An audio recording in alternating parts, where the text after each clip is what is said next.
The blacked-out English countryside slid beneath the wings of the returning Wellington bomber, a dark tapestry of fields and hedgerows visible only in the faint glow of a sliver of moon. Inside the cockpit, a different kind of darkness reigned. The pilot, Flight Lieutenant James Ashford, squinted at his instrument panel, his eyes straining in the dim, red-tinged gloom. A single, red-filtered bulb behind the panel cast just enough light to make out the ghostly numbers on the altimeter and airspeed indicator, but it was a constant battle. To read his detailed navigational chart, he had to flick on a small, hooded white light for a few precious seconds, each time feeling a jolt of panic as his precious night vision was seared away, leaving him temporarily blind to the world outside the Perspex canopy. A world where German night fighters, like sharks in a black sea, hunted by sight and radar. This was the nightly reality for the men of RAF Bomber Command in 1941. The strategic bombing campaign against Nazi Germany was just beginning to ramp up, and it was proving to be a brutal, one-sided affair. The missions themselves were dangerous enough,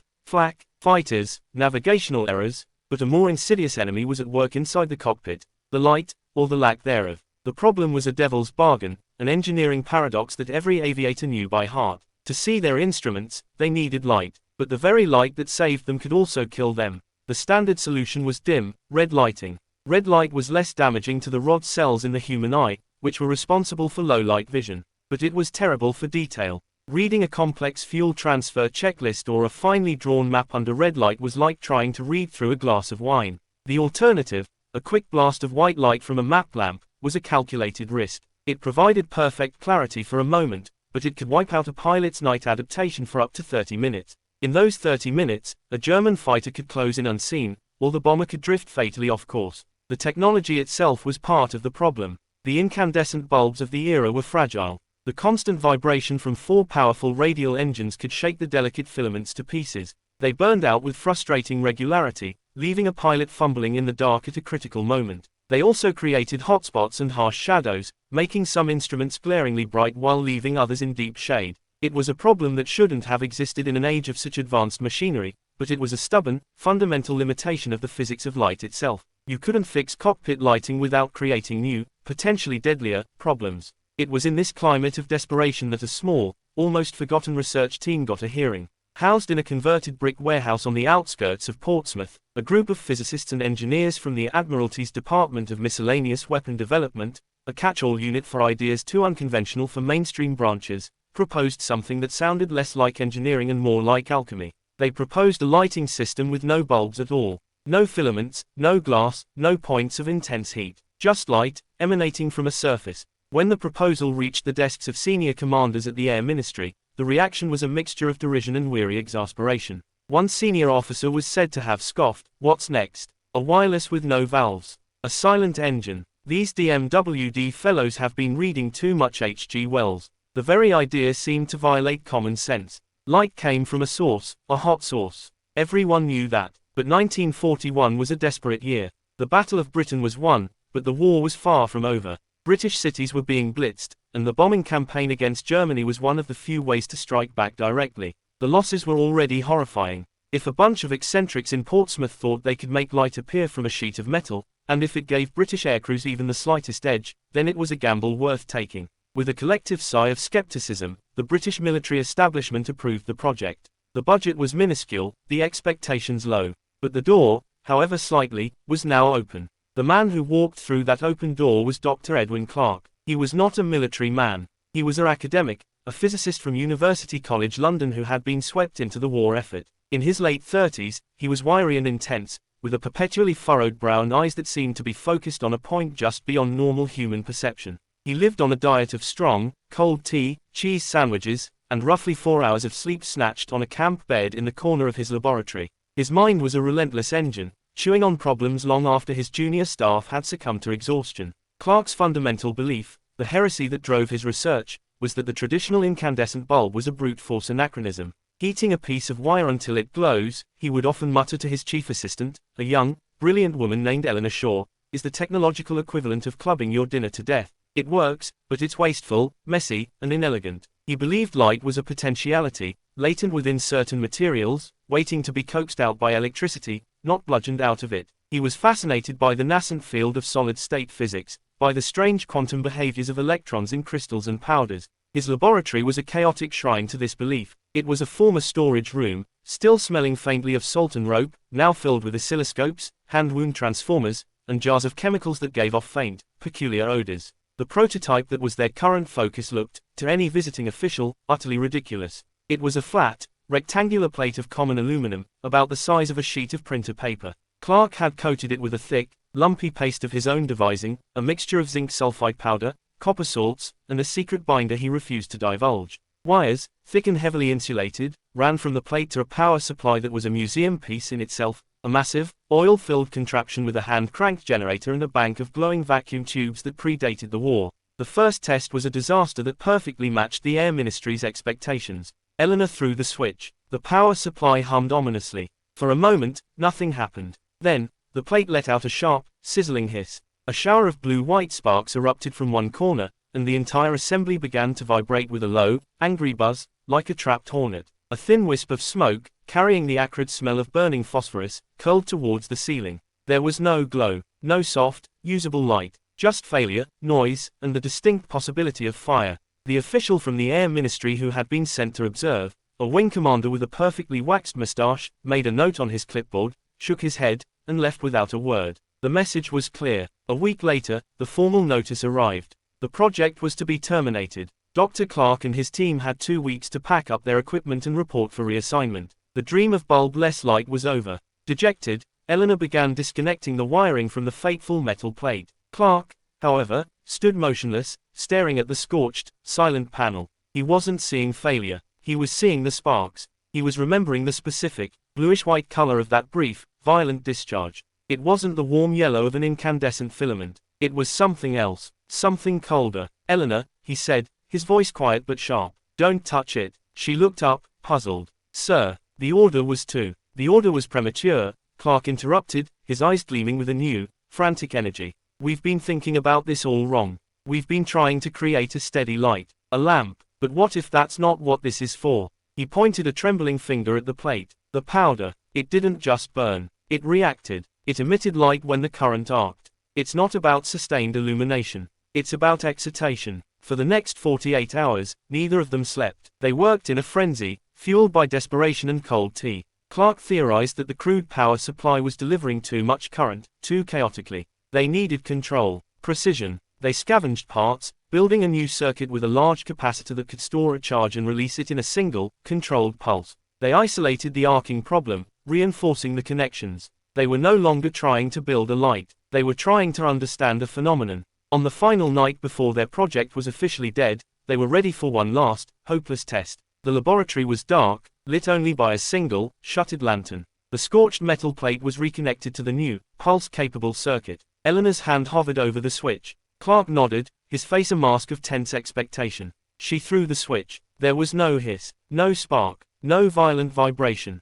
Instead, in the darkness of the laboratory, the metal plate flickered for a fraction of a second. It was a faint, ethereal, greenish-white glow. It was there, and then it was gone, so fast that Eleanor wondered if she had imagined it. But in that fleeting, silent moment, everything had gone wrong, and very, very right. They hadn't created a bulb. They had witnessed the birth of something new. They had seen the ghost in the machine. The atmosphere in the Portsmouth warehouse laboratory in the days following the ghost pulse was one of frantic, last-ditch urgency. Dr. Clark and Eleanor Shaw worked with the manic energy of condemned individuals granted a temporary stay of execution. They had seen a flicker, a phantom in the machine, and they were now obsessed with recreating it, understanding it, and forcing it to stay. The Air Ministry's 2-week deadline was a ticking clock in their minds, its final tick meaning not just the end of their project, but likely a one-way ticket to a far less interesting posting, perhaps debugging radar sets in some windswept Scottish outpost. Their focus was on the power supply. Clark was convinced the key was not in the material itself,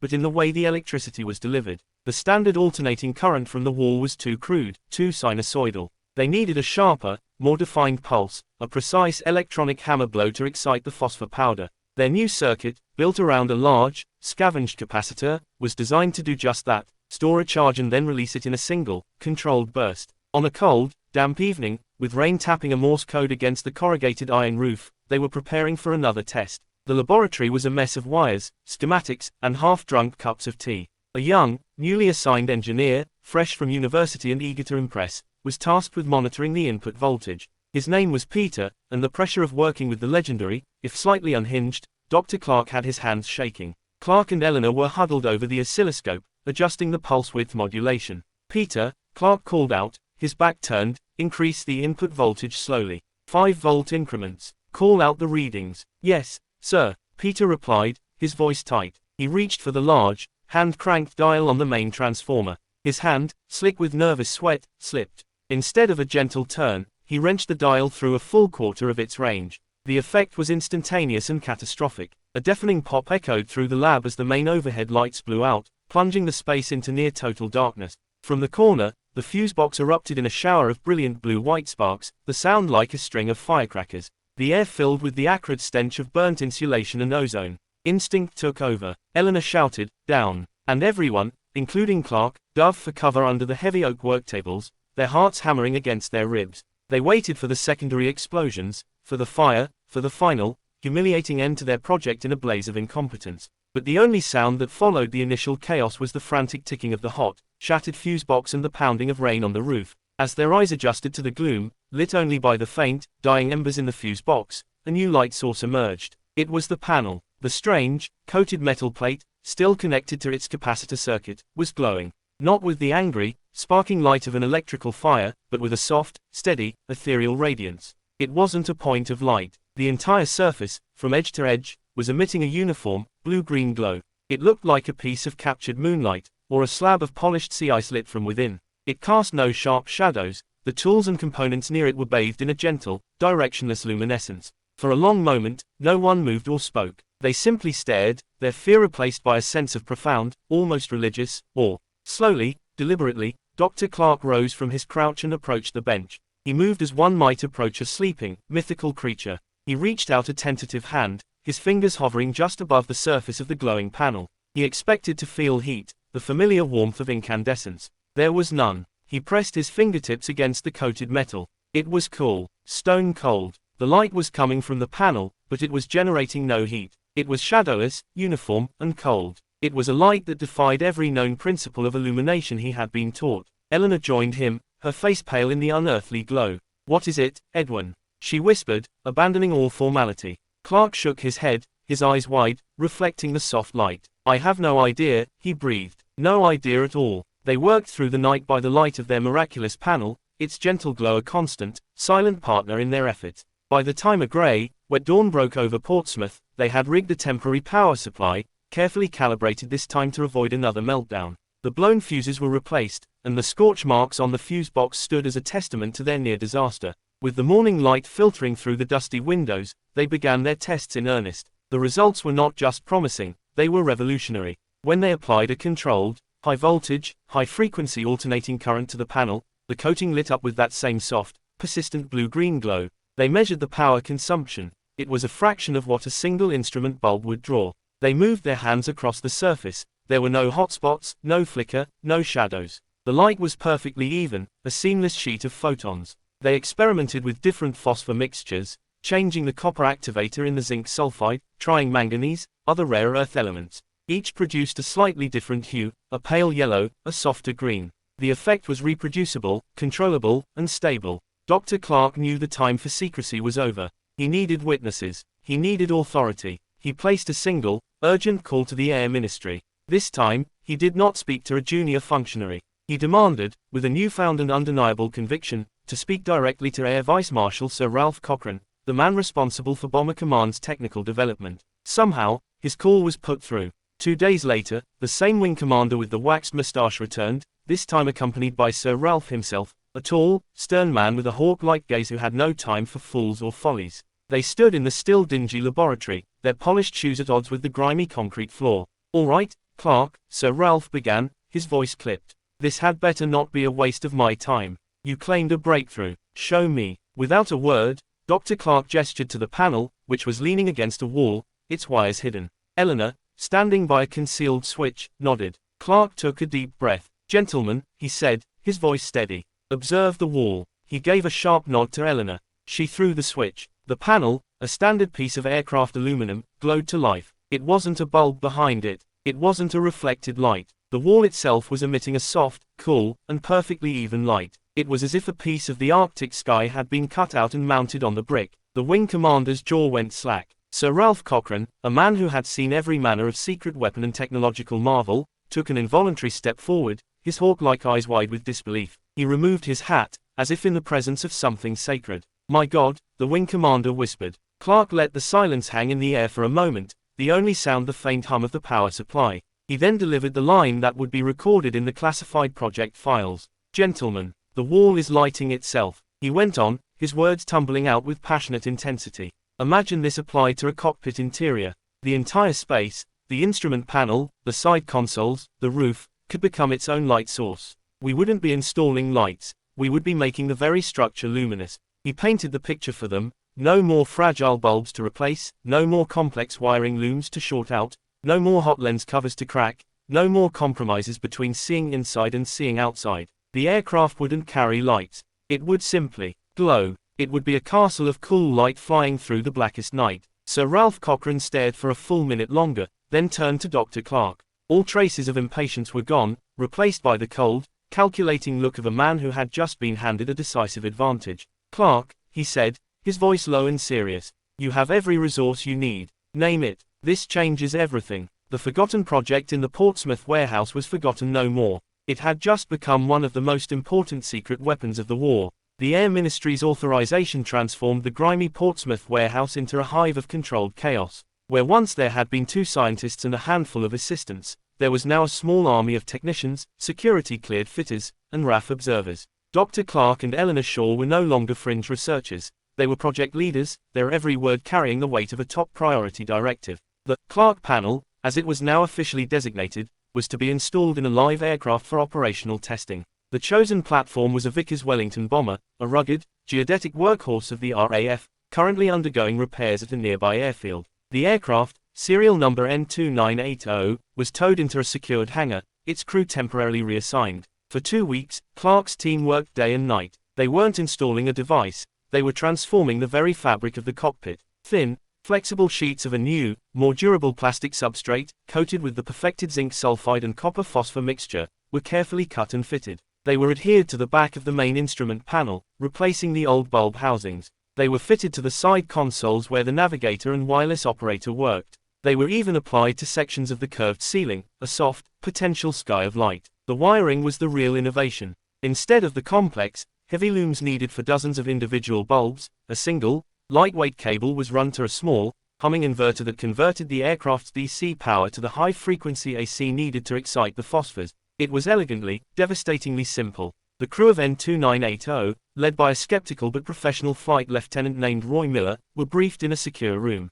They were told they were testing a new form of cockpit lighting, nothing more. Miller, a veteran of 20 missions over the Ruhr, expected a gimmick, perhaps a brighter bulb or a different colored filter. He and his men filed into the hangar, their curiosity muted by a layer of operational cynicism. The bomber sat in the shadowy hangar, its cockpit dark and silent. Clark, Eleanor, and a group of senior officers, including a returning Sir Ralph Cochrane, stood to the side. "Captain," Clark said, his voice echoing slightly in the vast space, "if you would, the switch is on the new panel to your left, marked, panel luminescence." Flight Lieutenant Miller climbed into the pilot's seat, his navigator and engineer squeezing in behind him. He found the new switch, a simple, unassuming toggle. With a shrug that said another day, another mystery box, he flipped it. The effect was not like turning on a light. It was as if reality itself had been repainted. The cockpit was instantly, uniformly, illuminated. Not from a source, but from its own surfaces. The light was soft, cool, and utterly shadowless.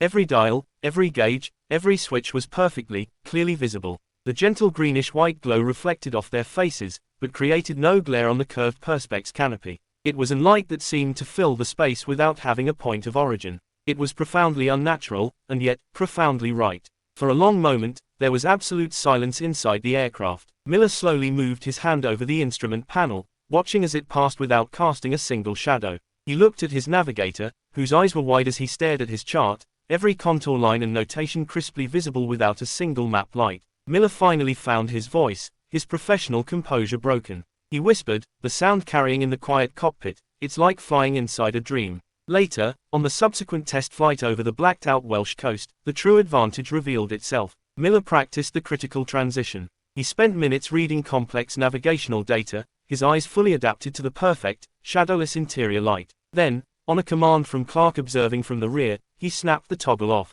Instant, total darkness, but only inside. Outside, his night vision was pristine, untouched. He could immediately pick out the faint silvery thread of a river below, the darker shapes of hills against the sky. There was no blinding afterimage, no 30-minute wait for his eyes to readjust. After landing, the usually reserved navigator was effusive. "I could plot a course in half the time," he reported to the gathering officers, his voice electric with excitement. "And when we doused the lights, I could see the stars more clearly than I ever have after using a map lamp. It's a bloody marvel." The engineer chimed in, pointing out the practicalities: no bulbs to replace, no worrying about a short circuit knocking out half the panel lights. It's just there. The Air Ministry observers did not need a detailed report. The evidence was on the faces of the crew. The project was immediately classified under the highest secrecy levels, assigned the deliberately bland codename, Project Shade. But among the aircrews who would soon rely on it, the technology earned a more poetic and enduring name. They called it Angel Panels.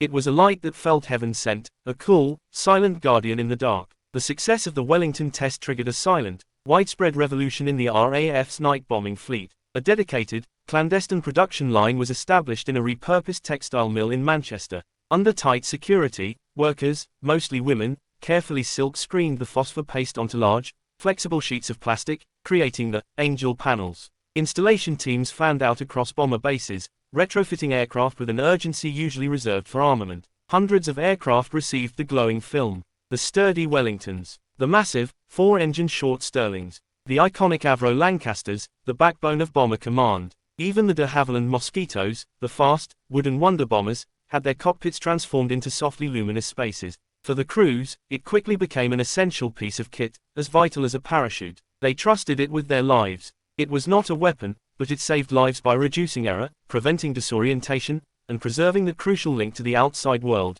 the pilot's night-adapted vision. The war ended in 1945, and with it, the mass production of Angel Panels ceased. The secret factory in Manchester was shuttered, and the technical specifications were buried in classified archives. Dr. Clark returned to academia. Eleanor Shaw joined a private research firm. The story of the glowing cockpits faded from memory, another curious footnote in the vast history of the war. But the genie was out of the bottle. The physical principle Clark had stumbled upon, electroluminescence, was too valuable to be forgotten. In the late 1940s and 1950s, the technology quietly leaked into civilian research labs. Companies like Westinghouse in the US and Thorn Electrical in the UK, staffed by scientists who had worked on wartime projects, began to study the phenomenon. They refined the phosphor compounds, making them brighter and longer lasting. They scaled the technology, creating larger panels. They flattened it, making it thinner and more efficient. And then, something unexpected began to happen. The niche technology started to find new, revolutionary applications.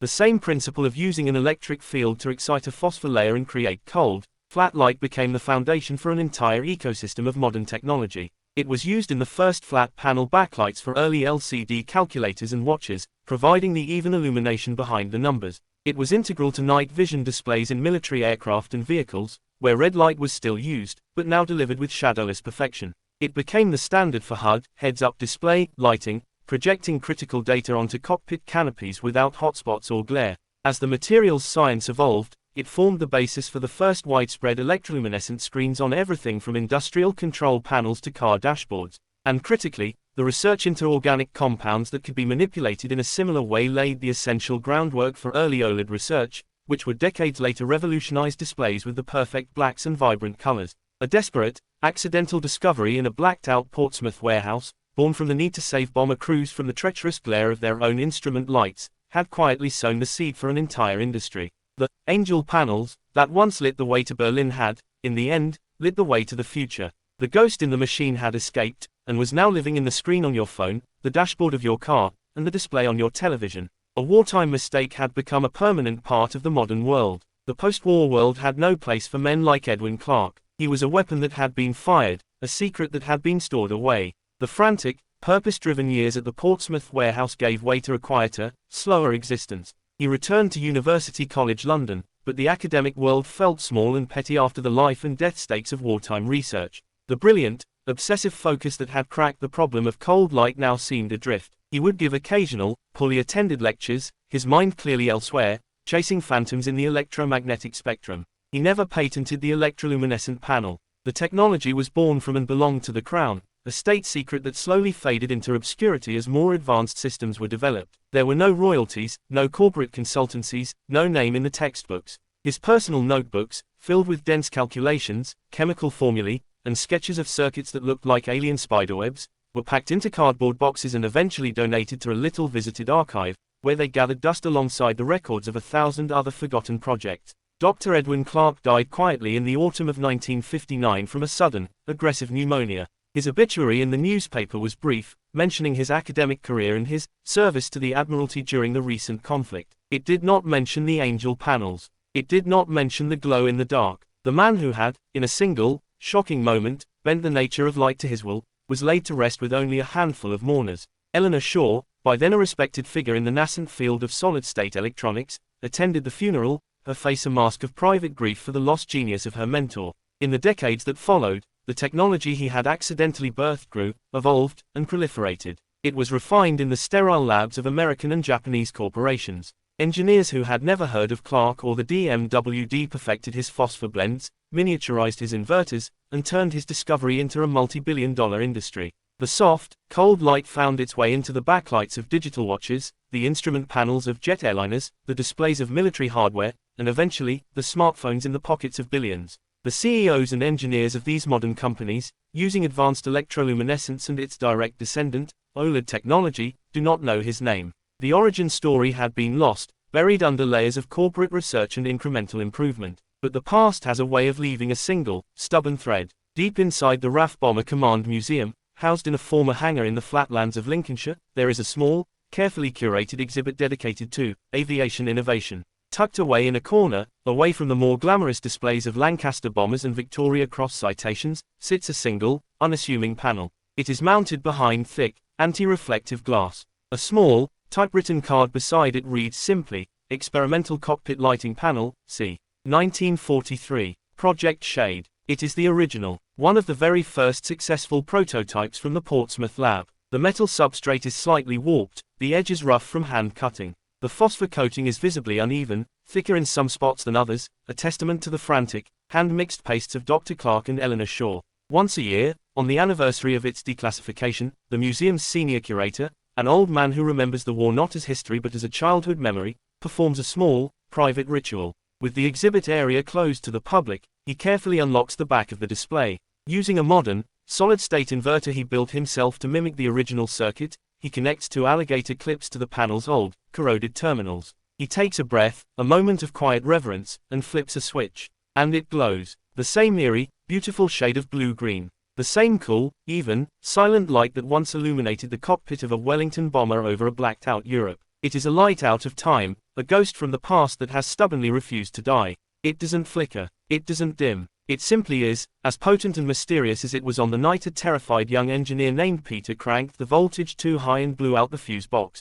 The curator stands there for a long moment, his old face bathed in the anachronistic glow. He is the keeper of a secret that the world has forgotten. This panel, this piece of history, is a reminder. A reminder that one of the most influential lighting technologies of the 20th century, a principle that now illuminates the modern world, did not start in a pristine corporate lab in Silicon Valley or a high-tech research park in Tokyo. It started in a cold, damp warehouse, smelling of the sea and ozone. It started with an exhausted, tea-drinking engineer who refused to accept the limits of physics. It started with a busted fuse box, a shower of sparks, and a voltage accident that, by all rights, should have burned a hole straight through the wall and ended the project for good. The curator switches the panel off. The glow fades slowly, lingering on the retina. The hangar is dark again, silent save for the distant hum of a vacuum cleaner. Sometimes, invention isn't intentional. It isn't the result of a flowchart or a focus group. Sometimes, the future doesn't announce itself with a bang, but with a soft, cool, and utterly unexpected glow in the dark. Sometimes, the future simply arrives by accident.